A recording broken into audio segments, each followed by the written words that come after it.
At the absolute peak of the Cold War, the world was on a razor's edge, and our fate rested in the hands of a few people, 60 feet underground.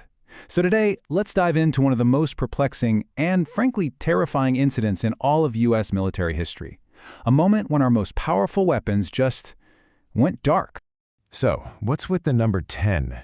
This is the core of our story. We're not talking about 10 trucks or 10 soldiers. We're talking about 10 Minuteman I intercontinental ballistic missiles. These things were the very backbone of America's nuclear defense, each one armed with a warhead that could wipe a city off the map, and all of them ready to launch at a moment's notice. And that brings us to the big central question. You see, these missiles weren't all just sitting in one basket. They were in separate, super-hardened underground silos, miles apart from each other, each with its own independent power and control. For just one to fail was pretty rare. For 10 of them to go down at the exact same time, that was supposed to be impossible, by design. So, what on earth could do that? Okay, let's travel back in time. The date is March 16, 1967. We're at Malmstrom Air Force Base in Montana, this huge complex that controls a massive field of nuclear missile silos hidden right under the Great Plains. Make no mistake, this was the absolute front line of the Cold War. You know, the reason we know so much about what happened that night is because we have a primary source, a letter from one of the men who was actually there. He was a launch control officer, on duty 60 feet underground in a capsule made of concrete and steel, with his finger, quite literally, on the nuclear button.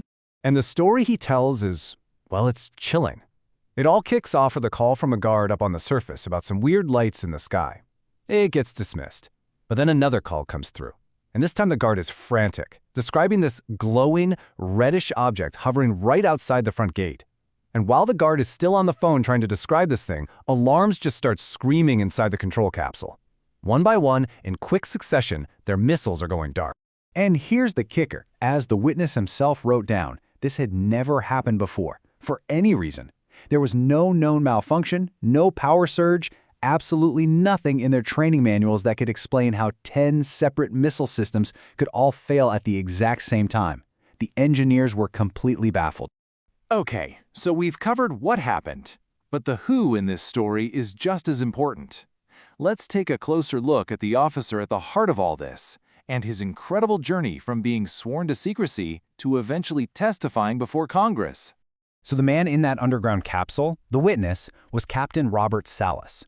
He was just 26 years old at the time, an Air Force officer who was entrusted with this unimaginable power, who then suddenly found himself totally helpless as his entire arsenal just died on him. I mean, just think about this transformation. In 1967, right after the incident, Salas and his commander are pulled into a debriefing, they're ordered to sign NDAs, and they're told to never, ever speak about what happened. It was classified, buried. Fast forward decades later, and that very same man is sitting before members of the U.S. Congress telling that exact story under oath. And look, his desire to tell this story on the official record isn't some new thing. His willingness to go under oath has been documented for years. It's a really powerful statement about his conviction that what he saw, what he experienced was real, and that it demands to be officially acknowledged. So, we've got the event, and we've got the witness. But what does it all mean? For Robert Salas, this wasn't just some technical snafu or an unsolved mystery. He is convinced it was a direct message.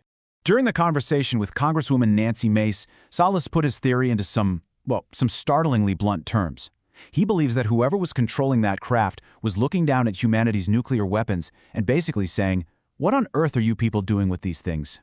So, his theory basically boils down to this. He believes the visitors aren't hostile. In fact, he thinks they're a pacifist species, and that they were demonstrating two incredible things at once. First, their deep concern over our nukes, and second, their complete and total control over our most advanced technology. The shutdown wasn't an attack. He says it was a non-violent warning.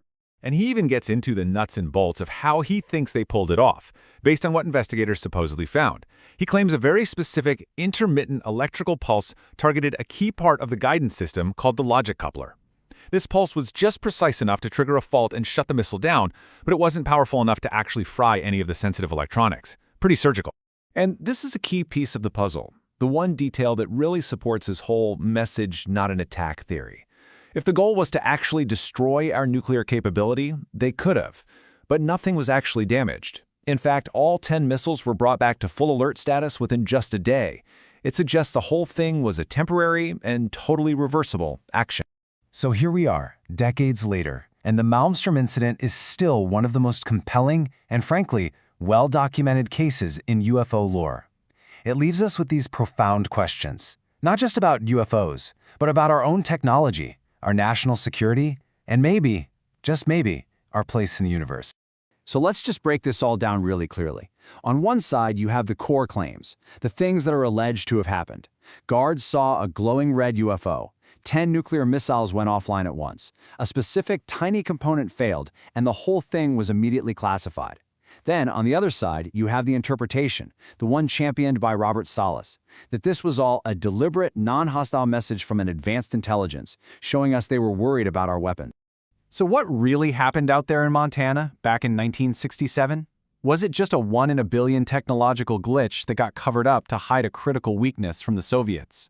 Or was it exactly what the main witness has insisted it was for over 50 years? A direct message sent to all of humanity at the very peak of our power to destroy ourselves. Whatever you believe, the story is a chilling reminder that some of our most powerful secrets might not actually be our own.